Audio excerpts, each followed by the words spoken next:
Cleveland, Ohio. Freight trains breathe like animals in the dark. Smoke slides low along the flats east of downtown, and the wind carries the smell of the river, metal, and damp cinders. Between the rail lines and the slopes they call Kingsbury Run, fires flicker in tin stoves, and men from everywhere try to sleep under the sky. Toward morning, a boy cutting through weeds on a shortcut to school stops and forgets how to walk. He has seen something that daylight will need to explain. So I'll start with where this happened, and who lived in the shadows of it. Kingsbury Run is a long, ragged trench. Rail yards, cross ties, weeds, culverts, running like a scar between neighborhoods. The Great Depression pushes people there. Men looking for work, women who ran from worse trouble, teenagers who jumped a boxcar the wrong direction, veterans who never came all the way home from a war. They build shanties out of crate wood and roof tin, trading soup for news and sleeping light. The city above them beats hard. Foundries, markets, streetcars. But the run keeps its own time, measured by whistles and coal smoke. At first, everything looks like poverty found a low place to rest, until one detail wouldn't stay quiet. People start finding parts of people in the weeds, by the creek, near the culverts. Terrible and deliberate work that I will not describe in detail. What matters is the pattern. Careful cutting, missing heads, washed as if to take the past off the skin, and very little to name the dead. Who does that and why the run? Because the run has water, darkness, trains, and 100 places where nobody looks twice. So the police come down the slopes at dawn, and the case begins with the city holding its breath. Officers fan out with sticks, paper sacks, and the kind of silence men use when there are no words that help. A detective kneels, then stands, then kneels again, measuring distance the way a carpenter does. Eye, stride, eye again. A photographer clears his throat but says nothing. Reporters wait uphill because the chief says no pictures until the scene is mapped. The first body parts are called John Doe, because there is no better name yet. The rail cars clank, like the city is trying to keep time when the clock wants to stop. But investigators soon discovered something that didn't make sense. The killer left almost nothing to identify. A cruel kind of tidiness. In 1934, an unknown woman turns up near the lake shore, later nicknamed Lady of the Lake. In 1935, more remains appear in Kingsbury Run, and on the slope the locals call Jackass Hill. One victim, possibly a young man known to police. Another, a drifter nobody can place.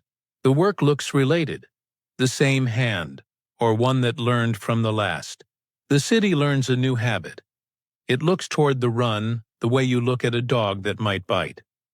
So we move with the calendar, but no big leaps. Only one hard morning into the next. Summer heat pushes stink out of the weeds faster than paper can cover it. The coroner's people do what they can with photographs, measurements, and a method that is part science and part patience. Every hour a new problem arrives. Who are they? Where were they last seen? Without faces they chase tattoos, scars, knuckles broken the way fighters break them, and a missing tooth line. The city pins up sketches at precinct desks and diners. Do you know this mark? Someone asks over coffee. Most people do not.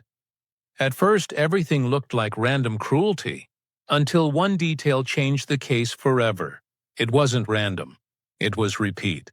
The same part of the city, the same disposal paths, creek beds, cinders, near storm drains, the same times. Found by morning, suggesting late nights at work. The killer moved like a man with a trade. Someone who knew knives, bone, and water. Butchers knew knives.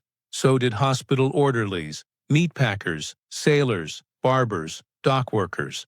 The list was both helpful and useless, long enough to cover half the men who could work their hands. So the city brings in a new name to steady the shaking. Eliot Ness. the man famous for fighting gangsters in another city, now safety director of Cleveland. He has police, fire, and sanitation in his portfolio, and a public that wants his name to act like a shield. Ness doesn't carry a badge on this case the way a detective does. He carries authority and a need. Make the city breathe again. He meets the detectives working the ground and the coroner working the steel table, and he tells the mayor what he tells himself. We will make this person visible. But investigators soon discover something that doesn't make sense. Visibility was the killer's enemy, and the killer understood the run. He used terrain as a partner: the slopes, the cinders, the culverts that swallow light, the hobo jungle where dozens of men with no addresses cook dinner and mind their own business because minding your own is how you live. A man who moves late with a heavy bundle is not rare there.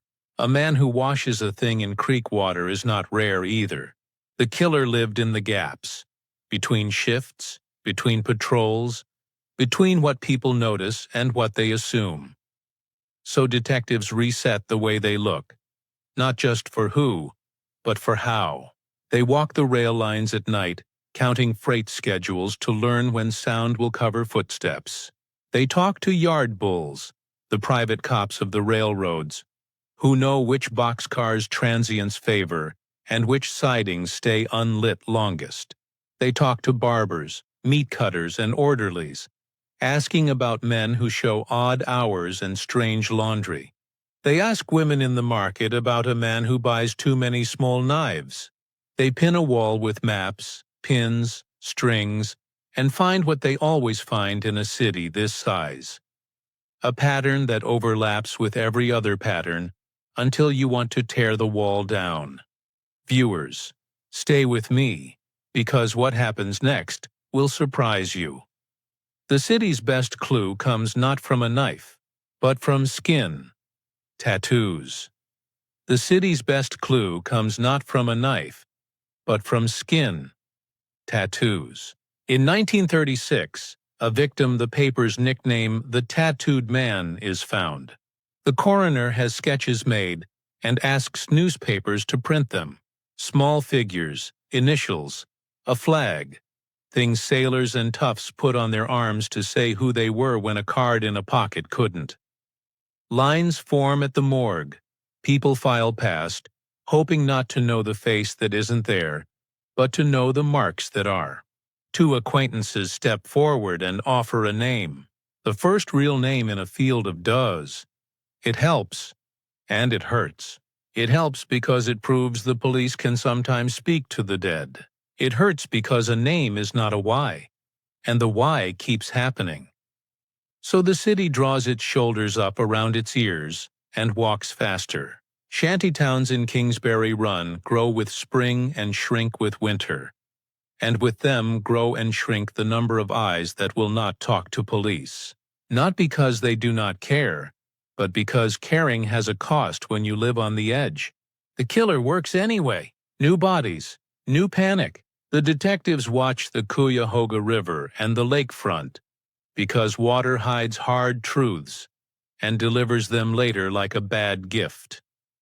At first, everything looked like the killer would stay in the run, until one detail changed the case forever. Parts begin turning up north, closer to the lake, as if the killer is testing new drop sites. Parts begin turning up north, closer to the lake, as if the killer is testing new drop sites. The geography expands: slipways, break walls, dump sites along the industrial edge. Trucks throw waste.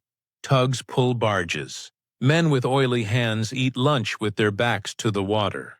The killer likes places where a cart can bump without being heard, where cold water does half the work, where the city's nose is already numb. So Ness makes a hard choice that will follow him forever. He orders a raid on the run. In August 1938, well after the murders begin and not long after more remains are found, police and fire crews sweep through the shantytown, pulling people out, turning shacks, and finally burning the makeshift homes to the ground. The official reason: break the killer's cover, empty the hiding places, remove the audience of men who might be victims next. The unofficial cost: hundreds of the poorest Clevelanders lose what little they had. Some cheer because they want the killer flushed.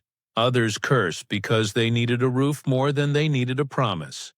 The police thought they had the right approach, but a shocking twist was waiting. The killings don't stop because of the fires. The press prints the photographs anyway. Glows at night where shacks used to be. Ness takes the heat. Hero to some, arsonist to others. The detectives keep walking the cinders because reputations don't solve cases. They do what they can with the names they have: the coroner's reports, the river's calendar, and a list of suspects that changes like weather. So we follow the suspects, one by one, not jumping years, only walking nights. A dock worker with bad stories doesn't hold up. His timelines sag. A butcher with drink in him brags, then weeps, then proves he was in Youngstown on a key date. A drifter confesses, then recants, then confesses again because the attention feels like food. A local doctor, a man with knowledge of anatomy and nerves, slides in and out of the rumor mill. He is questioned off the record. He is pressed. He writes letters later that sound like a man daring a ghost to come claim him. He becomes a private suspect for some, a mistake for others. The city learns the limits of whispers and the strength of law.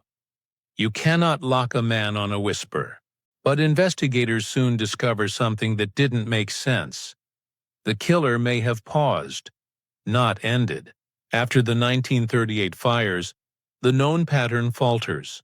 Remains found in 1939 and beyond raise questions. Is this the same hand, or is this the city seeing old fear in new crimes? Some techniques look similar, others don't. The coroner hedges carefully because precision matters. The public is less careful because fear wants a convenient shape.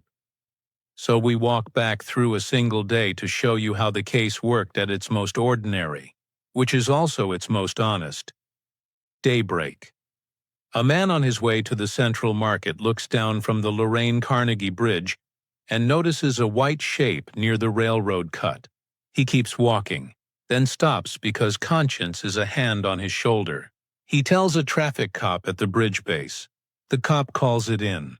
Two detectives put their coffee down and drive without siren, because sirens announce what you hope isn't true. At first, everything looks like a junk pile thrown wrong, until one detail changes the case forever. It isn't junk, it isn't junk. It never is when the run is involved. The coroner's wagon comes. The photographer sets up on the crossties and tries to find angles that document without wounding the people who will have to look at these pictures for years. The medical examiner notes cuts, edges, timing, water effect. He looks for tool signatures, this blade versus that. But real life is messy. Knives are sharpened differently from day to day. Water rounds edges. Time is a thief. He estimates interval between death and discovery. He estimates skill. He guesses right-handed, then admits later that guessing left-handed was also possible. Science, then, and humility. So the detectives go up the stairs and start the lists. Always the lists. They list who was missing. They list who was last seen in the bars along East 55th, at the flop houses, near the soup kitchens, in the police blotter from last week. They ask the railroad police for trespassers' names. They ask barbers who came in with nicks more than usual. They ask laundries for an unusual amount of stained clothing. But laundry owners shake their heads because the depression stains everything. They post the tattoo drawings again when tattoos exist, and the public files by again, hoping to not recognize anything. A woman recognizes a scar on a left arm, a boy she once knew. She sits down on a step with the detective who brought her and tells him the boy's name and the time he was kind, leaving out the time he was not. because the dead don't need to carry both. The police thought they had the right suspect. But a shocking twist was waiting. A suspect's handwriting looks like the letters sent later to Ness. Clever, nasty, taunting. It doesn't match under a magnifier. The twist is that there is no twist, only disappointment. The twist is that there is no twist, only disappointment. That is this case's rhythm. Hope, check, fall back, try again. Ness tries to build a net with sanitation routes, night watch, and bridge patrols. The killer steps between the ropes. Detectives try decoy patrols, men who look like drifters sleeping near the culverts. The killer does not take the bait. Journalists try series pieces explaining the geography, the hobo jungle, the run. Readers buy papers and learn how to be afraid more efficiently. So the case goes on being a case, and the city goes on being a city. And we tonight go on being awake. Now, I want to walk through who the victims were without turning them into clues only. They were men and women who came to the run because money had moved away from them and took their addresses with it. Some had families who looked for them. Some had habits that made family harder to keep. Some had jobs that ended when the foreman locked a door and never unlocked it again. They were short, tall, tough, tired, and often brave in small ways that official paper never writes down. They shared food, watched each other's fires, warned each other about yard bulls, and disappeared into a story that used them as questions when they deserved to be answers. At first, everything looked like headline tragedy, until one detail changed the case forever. The detail is compassion, still present even here. The detail is compassion, still present even here. Clergy come down the slopes with coffee and blankets. Nurses from clinics offer stitches without questions. Charity women who never planned to stand under a bridge at night find themselves doing exactly that. A detective keeps a notebook of first names he hears, because first names are easier to ask for when nobody has papers. He writes Red, Shorty, Sailor, Polly, Frenchie, names that may be real or borrowed, and later, when something turns up, he checks those names against nothing and everything. Many times he finds no match. He keeps the notebook anyway. But investigators soon discovered something that didn't make sense. A few victims looked like they weren't from the run at all. A few victims looked like they weren't from the run at all. They had better dental work, cleaner calluses, different shoes. This opens a door nobody wants to open. Maybe the killer hunted farther up the slope, found people in rooming houses and cheap hotels, and used the run just as a dump.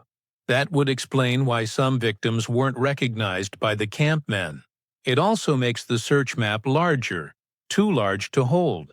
The detectives add flop houses and bargain hotels to their beat, asking clerks about guests who left without paying or who stopped coming for dinner. Rooming house ledgers are their own kind of fog. Initials, one-word names, lies written in confident cursive. So everything stays both too big and too small at once. When people talk about Ness, they talk about two things: fame from Chicago and fire in Cleveland. But there is a third thing: discipline. He takes a private suspect very seriously. A middle-aged local with medical knowledge, erratic behavior, and access to places where he could hide what he did. The man is questioned quietly. The man resists formally. He checks into hospitals later. He writes letters to Ness like a chess player sending postcards across a city. To some on the case, this man will remain the best shadow the investigation ever drew. To others, he is a false trail Ness followed because all trails were thin, and he needed one to hold. The law never charged him. The city never forgot him. The police thought they had the right suspect, but a shocking twist was waiting. Years pass. The letters keep coming. The killings as the city understood them do not. Years pass. The letters keep coming. The killings, as the city understood them, do not. People argue in bars about whether the fires worked, whether the suspect got scared, whether the lake took care of clues the city never saw. Detectives retire with two boxes they never wanted to carry: what we proved and what we think. In the first box are maps, photos, autopsy notes, tattoo sketches, names that finally attach to bodies.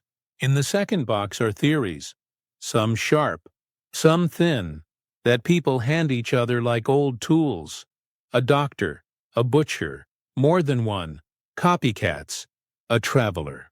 So here, in this last stretch of night, I'll walk you through the minute-to-minute of a discovery the public never saw, because it shows you how the case worked when the city wasn't looking. 12 a.m. A switchman steps down from a tower to check a frozen signal. His light finds the gleam of something pale against cinders. He freezes. Men who work with trains learn to freeze better than most. He marks the spot with chalk on a tie and climbs back to the phone. 26 a.m. Two patrolmen arrive, one older, one too new. The older one keeps the younger one quiet by example. They stand upwind. The older one draws a triangle around the find with stones, the way he was taught by a man who learned it in a War 24:45 a.m. A lieutenant arrives and sends one man to hold back the first reporter who will certainly show up and the second who will certainly be braver than the first. So 2 a.m. The coroner's wagon rocks into place. Tags come out, then pencils. Then that soft tone the medical examiner uses when he wants the room to be all business and no souls. 5:18 a.m. A sanitation crew is pulled from its route to put up a screen, so commuters on the bridge won't see the worst of human invention. 31 a.m. A detective does what he always does. He looks away just long enough to picture the approach. Where would a man stand to wait? Where would a man stop to listen for footsteps? Where is the low fence, the soft earth, the tire rut that points like an arrow? He finds the rut. It points toward the service road. He imagines a small truck or a cart. He writes it down knowing that carts and trucks are the city's bees, everywhere and owned by everybody. 10 a.m. The sun puts a gray lid on the trench. In that light, the world is suddenly paper, and writing seems possible. They bag what they have and go up. The run keeps what it always keeps: secrets and the sound of trains. At first, everything looked impossible, until one detail changed the case forever. The detail is commitment. The case was worked daily, not just when headlines shouted. The detective's everyday work matters more than the highlights. The visits to rooming houses where old women run ledgers with their thumbs, the walks through junkyards where dogs meet. You first. The questions in lunchrooms where men take a seat that faces the door because they prefer it that way. The huddles with the coroner to see if the tool marks say anything new. The quiet conversations with clergy, whose flocks include the men under the bridge. The sweeps that pick up knife men and bullies and thieves not because they are the killer, but because sometimes dull crimes hide bright ones. But investigators soon discovered something they couldn't fix. The case outran the era's forensics. The case outran the era's forensics. No DNA, primitive serology, fingerprints only when fingers remained and prints were on file. Tool mark comparison helped sometimes, blurred others. Photography captured but couldn't argue. Behavioral ideas existed, but didn't have textbooks yet. The best case the city could build would have needed a confession, a witness, or a room with evidence the killer forgot to clean. The killer forgot nothing the law could prove. So the file grew, then slept, then woke every few years when someone said a new thing that was actually an old thing in a new suit. Where does that leave us tonight? It leaves us with truths we can say out loud without hurting them. The Cleveland torso murders happened mainly 1934–1938, concentrated around Kingsbury Run and the lakefront, with victims who were often unclaimed or hard to name. The method favored dismemberment, washing and disposal in places where discovery was likely after the work was done, not during it. The investigation pulled in the city's best, including Eliot Ness, and made hard choices like the shantytown raids that are still argued. A small set of suspects, including a local medical man, drew long attention, but no indictment ended it. The case remains unsolved. It taught Cleveland to know the shape of its shadows, and taught every city that came after how to read its cuts and corners and culverts. Now I want to hand you the last minutes as if we are walking home. We come up out of the run and step onto Kinsman Road. The streetcars are awake. A woman with a lunch pail passes us without fear because fear is tired of chewing the same bone. A boy on a bike takes the long way to school because his mother asked him to, and because he loves her. In an office with no windows, a detective stacks his notebooks and ties them with twine, then unties them because he thinks of one more question for a rooming house clerk on Scoville. Across town, Ness reads a letter from a man who writes like a magician. "Look over here. So you don't see what I did over there?" And Ness feels the old heat in his chest. The one that says, "Fight back," even when fighting back has already cost you your balance. Two facts can't both be true, unless there's a third thing we missed. Fact A. This was one person's work. Style, timing, territory. Fact B.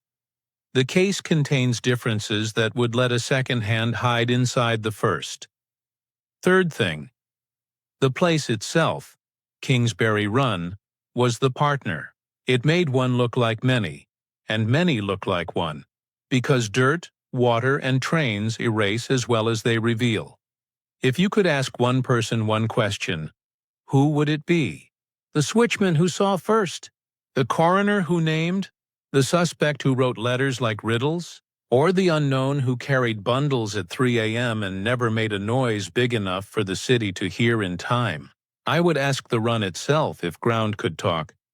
What did you see that we didn't? The ground would say trains and feet and water and men who were there because life had narrowed, and men who came because darkness had widened. We end where we began. Cleveland in the dark. The river same as ever. The yards busy. The wind from the lake pushing smoke flat. A boy takes a shortcut and doesn't. A watchman pauses and does. A detective lights another cigarette and draws another line on a map full of lines. The file cabinet shuts like a door that promises to open. The case doesn't have a name to carve into a verdict. It has a city that learned the size of its underpass and the cost of its silence. And it has us, awake a little later than usual, hearing trains like breathing, and thinking about how places can teach people what to fear, and people can teach places how to heal. Status: unsolved. The page stays open. The lamps burn low. If the truth ever walks in, it will find us ready. With maps, questions, and a city that refuses to forget the names it never had the chance to learn. I'll keep the page open until the truth walks in.